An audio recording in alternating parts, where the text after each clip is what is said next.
Welcome to The Explainer. Today we're going to deconstruct a phrase you've probably heard a million times, and in the process we're going to uncover some of the hidden beliefs that are, well, quietly shaping our entire world.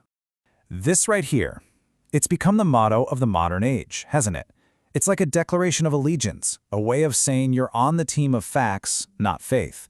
It's a shorthand for I deal in reality and I'm skeptical of those who don't. I mean, it draws a really clear line in the sand. On one side, you have the rational folks, the scientists, with all their evidence and data. And on the other side, well, that's where the believers are, dealing with faith, opinions, and all the stuff you can't really prove. But here's the thing. Is it really that simple? Is that line as solid as we think? What if, and just hear me out, what if science itself is actually built on a foundation of belief? Let's dig in and investigate whether this whole way of looking at the world is maybe built on a huge illusion. To really get to the bottom of this, we need to hit rewind. We've got to go back in time to see where this whole supposed battle between science and belief actually got started. And you know, for centuries, there was a real conflict. You had Copernicus and his math ruffling a lot of feathers. Then Galileo shows up with a telescope, proves the old system is wrong, and gets himself into some serious trouble for it. But the real knockout punch, that came from Darwin. His careful observations of nature were a direct challenge to a literal reading of the Bible. It was a clear showdown, right? Fact versus belief. And time again, belief that was based only on authority had to back down. But here's where things get really interesting. See, science wasn't just happening in a bubble. A fact, like the Earth orbiting the sun, doesn't tell you how to live your life or what it all means. Facts need a framework. They need a worldview to give them meaning. So when that old Christian worldview got pushed aside, it wasn't replaced by nothing. Nope, it was replaced with a whole new worldview, scientific materialism. And this new story came with its own set of core beliefs. Belief number 1, matter is all there is. Belief number 2, humans are basically just naked apes, complex biological machines. And the whole goal of life? It shifted from what the Greeks called eudaimonia, this deep, genuine, ethical well-being, to plain old hedonism, where happiness is all about external success. That's what fuels our modern culture of consumerism. So, back to that big question. Is it really true that scientists aren't believers? Well, to answer that, we have to break down what we even mean when we say the word science, because it's not just one single thing. You can kind of think of science as having 4 different layers that we tend to mash all together. At the very core, you've got natural science. That's the facts, the methods, the stuff we can all pretty much agree on. But then on top of that, you layer a philosophy called metaphysical realism. That's just a fancy way of saying we believe an objective reality exists out there separate from our minds. Then comes an ideology, scientific materialism, the belief that only matter is real.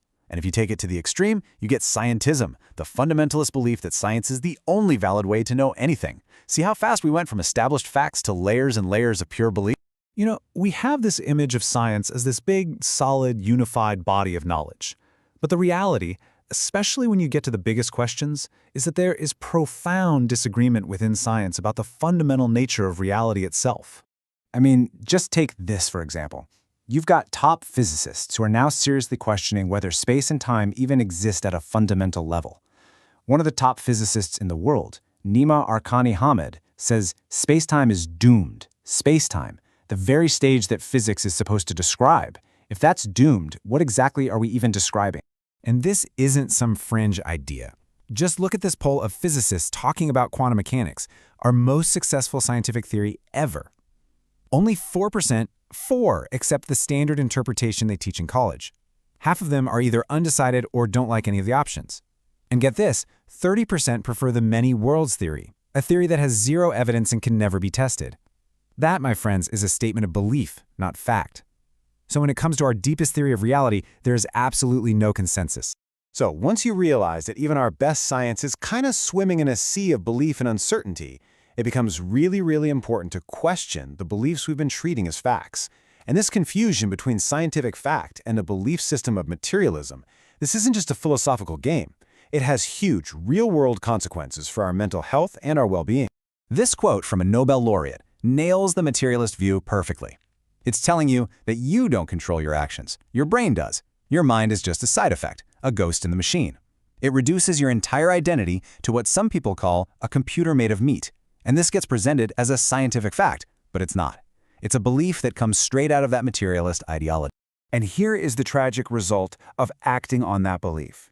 The former head of the National Institute of Mental Health admitted that after spending $20 billion on a purely brain-based approach to mental illness, they failed to move the needle. They were operating on a belief, the belief that the mind is just the brain, and the results, well, they speak for themselves.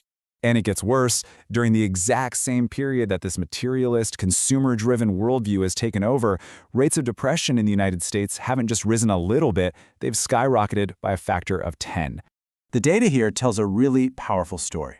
Since 1950, the U.S. economy has exploded. It's 50 times bigger. But our collective well-being? It's been completely flat. This isn't a coincidence. Study after study shows that people who are super focused on materialistic values, they report lower personal well-being. The core promise of this worldview, that buying more stuff will make you happy, is demonstrably failing us. So if our dominant belief system is failing us this badly, where do we turn? What's the alternative? Well, funny enough, an ancient text called the Kalama Sutta offers a radically different path, and it's one that is, surprisingly, very scientific. The advice it gives is startlingly modern. It basically says, don't just believe something because of tradition, or because it seems logical, or because some person in authority tells you it's true, no matter how smart they seem. Stop outsourcing your understanding of the world. Stop relying on secondhand information. Instead, it's an invitation to become an empiricist of your own experience, to turn that scientific lens inward, to look directly at your own life and ask, which of my actions, my thoughts, my values, which ones actually lead to harm and suffering for me and for others? And which ones lead to genuine well-being? This is a fundamental shift from just believing things to gaining first-person verifiable knowledge. It's about treating your own life as the main laboratory. And this isn't some new age idea. Over a century ago, the great philosopher and psychologist William James warned us about this exact thing. He argued that any worldview that reduces everything to meaningless matter, that dehumanizes us, is on a collision course with tragedy. We've explored how a system of belief, one that's been masquerading as scientific fact, has led us to a dead end. So what if the future depends not on what we choose to believe, but on what we're willing to investigate for ourselves? Maybe the most important scientific instrument we have for solving our modern crises isn't a telescope or a super collider, but our own minds, right here, just waiting for us to use them.